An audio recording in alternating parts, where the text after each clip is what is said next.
Assalomu alaykum chorva ishqibozlari, hurmatli obunachilar. Yangi buzoqchalarimizdan keldi, xudo xolasa.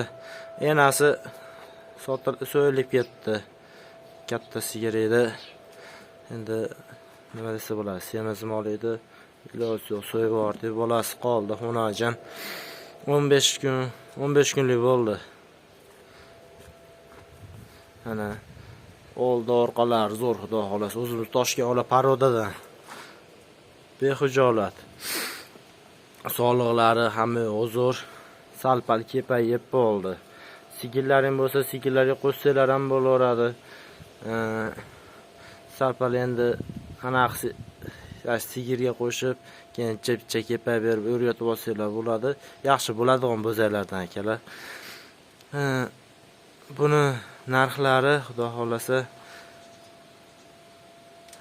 10 million ozgina kami bor, kamini qilib beramiz. Dastavkalari kelishilgan hollarda. Nima desa bo'ladi? Ish ham kuymasin, kabob ham kuymasin deyshadi-yu. Ashundan akalar. Kelishamiz, xudo xolasa. Chiroyli qilib narxlarda qilib beramiz. Xudo xolasa yaxshi. Manzilimiz Andijon viloyati Bo'ston tumani. Yangi qishloq Mufay akalar. Kelaverasizlar, yo'qsa kelishib olsa, olib ketaverasizlar.